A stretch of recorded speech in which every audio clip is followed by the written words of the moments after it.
কি বস, মানে ইন্ডিয়া তো জিতেই গেল লাস্ট ম্যাচ নিউজিল্যান্ডের সাথে। মানে না জিতলেই ভালো হতো নাকি, মানে এরপরে ডাইরেক্ট সেমিফাইনালে অস্ট্রেলিয়ার সাথে দেখা। হায় রে, দেখো অস্ট্রেলিয়ার বোলিংটা তো একটু দুর্বল আছে, বাট ব্যাটিংটা মানে লিটারালি ভাই কিছু বলা যাচ্ছে না। ব্যাটিংটা, ওদের ব্যাটিংটা খুবই স্ট্রং, সবাই আছে মোটামুটি ব্যাটিংয়ে বলতে গেলে, শুধু শুধু স্টয়নিস বাদ দিয়ে। বাট বোলিংটা একটু চাপ আছে, বাট তাও ভাই যাই হোক, অস্ট্রেলিয়া ভাই অস্ট্রেলিয়া, ভয় তো পাওয়া উচিতই। আর তাও সেমিফাইনালের মতো জায়গায় আছে অস্ট্রেলিয়া। সো যাই হোক, আজকের ম্যাচে কিন্তু আগের দিনের মতো, মানে আগের ম্যাচগুলো যে কটা খেলেছে ইন্ডিয়া সেরকম কিন্তু পিচ ছিল না। কারণ আজকের ম্যাচে 250টা অনেকটা রান, কারণ এখানে মানে মানে পিচ যা ছিল আজকে খুবই লো স্কোরিং ম্যাচ তোমার হয়েছে বলতে পারো।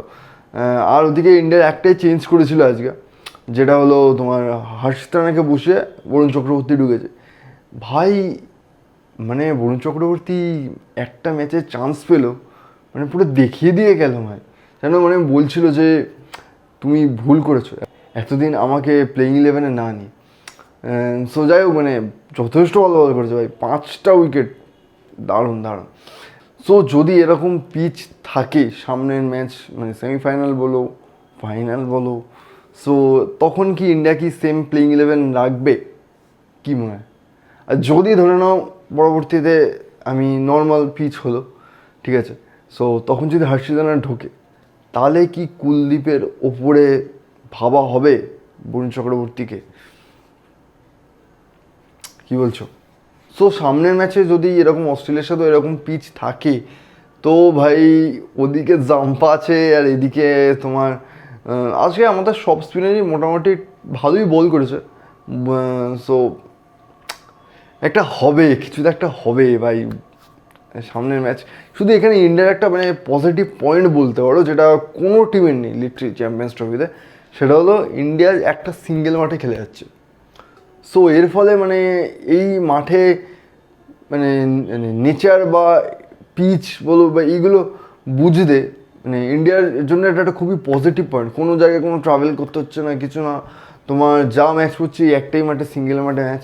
সো ইন্ডিয়ার জন্য একটা বড় পজিটিভ পয়েন্ট। তো এখান থেকে ইন্ডিয়ার কিন্তু যা টিম খেলছে সাথেও এটাও বলতে হবে, যা টিম খেলছে ইন্ডিয়ার কিন্তু জেতা উচিত, বুঝছো তো? আর একটা জিনিস বলবো অস্ট্রেলিয়ার ম্যাচটা নিয়ে, যে অস্ট্রেলিয়ার টাইমে মানে অস্ট্রেলিয়ার যখন ম্যাচ হবে সেই ম্যাচটায় আমার মনে হয় ইন্ডিয়ার তোমার চেস করাটা ভালো। কারণ তোমার ওদের বোলিংয়ের এই অবস্থা, কারণ একটা না চাপ হয়ে যায়, কারণ একে তো ভাই ওরা দুটো যে ওডিআই ক্রিকেটে ভয়ঙ্কর চেস করেছে, এক এই চ্যাম্পিয়ন্স ট্রফিতে আর এক সেই 23-এর ওয়ার্ল্ড কাপে। সো একটু ভয় তো পাওয়া উচিত। সো মেবি ইন্ডিয়া যদি চেস করতে পারে সো ভালো হয়। আর বাকি আজকের ম্যাচ নিয়ে বলতে গেলে তোমার আজকে মানে হ্যাঁ, আজকে সবাই তোমার বেশ কী বলবো খুলে খেলা যাকে বলে, একটু প্রেশার কম ছিল আজকের ম্যাচে। সো সেইটার জন্য আজকে বলে সবাই একটু খুলে খেলেছে। আজকে রোহিতও এসে তোমার বেধড়ক চালাচ্ছিল, রোহিত চালায় অবশ্য। সো ওদিকে বিরাট কোহলি একটা জিনিস, বিরাট কোহলি অনেকগুলো মানে কী বলবো ঠিকঠাক কানেক্ট হয়নি, অনেকগুলো শট, ভাগ্য ভালো ছিল। আমি আজকে ভাবলাম আজকে নিশ্চয়ই মানে কোহলির ভাগ্য আছে, একটা বড় রান আসবে।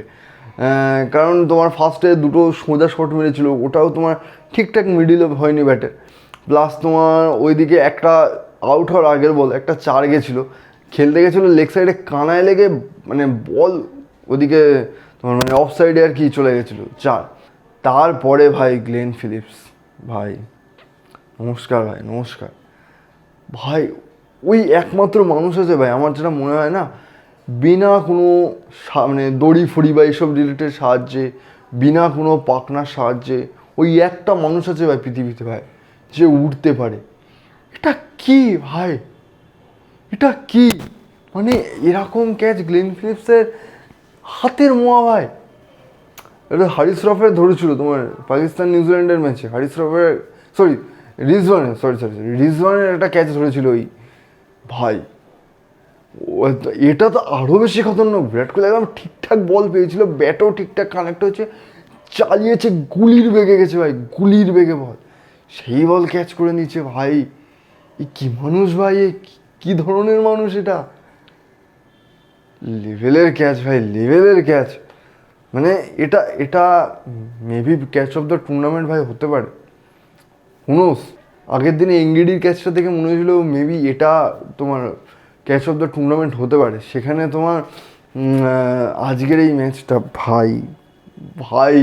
তো এরপরে তোমার শ্রেয়স আইয়ার ভালো খেললো, ওদিকে একটা যেটা এক্সপেরিমেন্ট ইন্ডিয়া খুব সুন্দর করে, এইটা মানে সেট হয়ে গেছে এখন বলতে পারো এই জিনিসটা। তোমার টি-20 বলো, ওডিআই বলো, যদি সামনে ফটাফট তাড়াতাড়ি টপ অর্ডারে উইকেট পড়ে যায়, দেন আকসার প্যাটেলকে নামিয়ে দাও ভাই। আকসার প্যাটেল ম্যাচ ধরবেই ভাই, ধরবেই অবশ্যই। আকসার প্যাটেল খুব একটা তোমার আর কি মানে ফ্লপ হয় না ওরকম অ্যাজ আ নাইট ওয়াচম্যান টাইপের নামালে। সো আকসার প্যাটেল তোমার ওই জায়গাটা ভালো পার্টনারশিপটা করে গেছে শ্রেয়স আইয়ারের সাথে। ওদিকে শ্রেয়স আইয়ার মেবি আজকে একটা সেঞ্চুরি পেয়ে যেত, আর একটা ক্যাজুয়াল শট খেললেন, ওই শটটার মানে দরকার ছিল না মেবি, মানে একটু ক্যাজুয়াল শট মনে হলো আমার, ওই যে শটটাই আউট হলো শ্রেয়স আইয়ার। একটা জিনিস নোটিস করলে, সেই কিন্তু শর্ট বলে, বাট ঠিক আছে, টেনশনের কোনো ব্যাপার নেই, কারণ শর্ট বলের প্রবলেম ঠিক করে নিয়েছে। সো একটা না আউট হয়েছে, বাট আমার মনে হয় না অত কিছু টেনশনের ব্যাপার আছে শ্রেয়সের আউটটা নিয়ে। বাকি তোমার তো হার্দিক জাডেজা ওরাও খেলেছে, এরা করে তোমার 250 রান, মানে পুরোটা ডট 250 রানের টার্গেট ছিল। তারপরে ওদিকে নিউজিল্যান্ড ব্যাটিংয়ে নামলে তো আকসার প্যাটেল দেখালো ভাই, শুধু তোরা ক্যাচ ধরিস ভাই, আমিও ক্যাচ ধরি দেখ। আর সরি, আগে একটা জিনিস বলা হয়নি, সেটা হলো তোমার শুধু গ্লেন ফিলিপস, দুখানা কেন উইলিয়ামসন ক্যাচ ধরেছে ভাই। একটা তো অলমোস্ট মানে বলতে পারো তোমার এই গ্লেন ফিলিপসের মতো একটা উড়ে ক্যাচ ধরেছে, আর একটা তোমার পিছনে যেতে যেতে এক হাত দিয়ে ক্যাচটা ধরেছে ভাই। আজকে মানে নিউজিল্যান্ড আলাগি লেভেলে ভাই ফিল্ডিং দিচ্ছিল ভাই, দারুণ দারুণ দারুণ। এটা বেশ এতদিন না মানে বাংলাদেশ পাকিস্তানের সাথে খেলা হয়েছিল, এটা একটা না বেশ হাড্ডাহাড্ডি, এটা কী হলো, বেশ একটু মশলাদার, এটা বেশ ভালো খেলাটা হয়েছে, একটু বেশ ভালো লাগলো খেলাটা। সো ওদিকে তারপরে কেন উইলিয়ামসন নেমে ভাই, কেন উইলিয়ামসন নতুন একটা জিনিস শুরু করেছে এখন দেখছি, ফার্স্ট বলই 4 বেরোচ্ছে কেন উইলিয়ামসনের। আগের দিন হয়েছিল এটা, আজকে হলো। তারপরে আমি ভাবছিলাম ভাই কেন উইলিয়ামসনের প্লিজ ভাই, মানে ঠুক ঠুক ঠুক ঠুক করে লাস্ট অব্দি ম্যাচ নিয়ে গিয়ে এই ম্যাচ যেত, এই জিনিস যেসব প্লেয়ার করে ভাই, আমার ভাই বিশাল ভয় লাগে ভাই এইসব প্লেয়ার। সো আমি ভাবছিলাম আজকেও না ওই করে ভাই, আস্তে আস্তে আস্তে আস্তে আস্তে দেখি ম্যাচ যাচ্ছে, নিয়ে ঠুক ঠুক করতে করতে ম্যাচ নিয়ে যাচ্ছে। সো যাই হোক, তারপরে তোমার ভাই অ্যাটিটিউড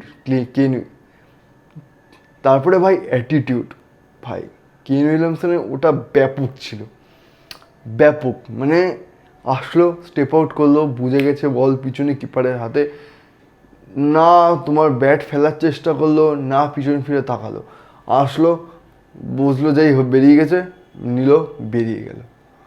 আর এদিকে লাস্ট আমার জিনিস দেখলাম, নিউজিল্যান্ডের ব্যাটিং মানে বলতে পারো 10 নম্বর অব্দি নিউজিল্যান্ড আজকে ব্যাটিং ছিল, কারণ মানে 10 নম্বরে নিউজিল্যান্ডের ব্যাটিংয়ে নামছে গে মানে কাইলি জেমিসন ভাই। মানে ফার্স্ট WTCর যে ফাইনাল সেটা মনে আছে, ওখানে কাইলি জেমিসন কি খেলেছিল ভাই, ওই প্লেয়ার 10-এ নামছে। আর অবশ্য করবেও কি, তার আগে অবধি প্লেয়ার ভর্তি এদের কাছে সবাই, এমন না যে মানে যেচে 10-এ নামানো হচ্ছে। সো তোমার কাইলি জেমিসন এসে একখানা 6 চাগিয়েছিল, তারপরে তোমার অল উইকেট হয়ে গেল অ্যাটলিস্ট। আর ওদিকে 5টা 5 আর তোমার চ্যাম্পিয়ন্স ট্রফির ফার্স্ট ম্যাচে লাইফে, দারুণ, কংগ্রাচুলেশন। সো যাই হোক, এই গ্রুপ স্টেজের সমস্ত ম্যাচ কমপ্লিট হলো। আর ওদিকে একটা জিনিস, একটা ছোটোখাটো একটা জিনিস আমি বলে দিই, ইন্ডিয়া একমাত্র টিম তোমার যে 3টে ম্যাচে 3টেই জিতেছে, আর ওদিকে ইংল্যান্ড একমাত্র টিম যে 3টে ম্যাচে 3টেই হেরেছে। সো এরপরে দুটো সেমিফাইনাল আছে, যেটা হলো 4 তারিখ ইন্ডিয়া অস্ট্রেলিয়া, আর ওদিকে 5 তারিখ নিউজিল্যান্ড আর সাউথ আফ্রিকা।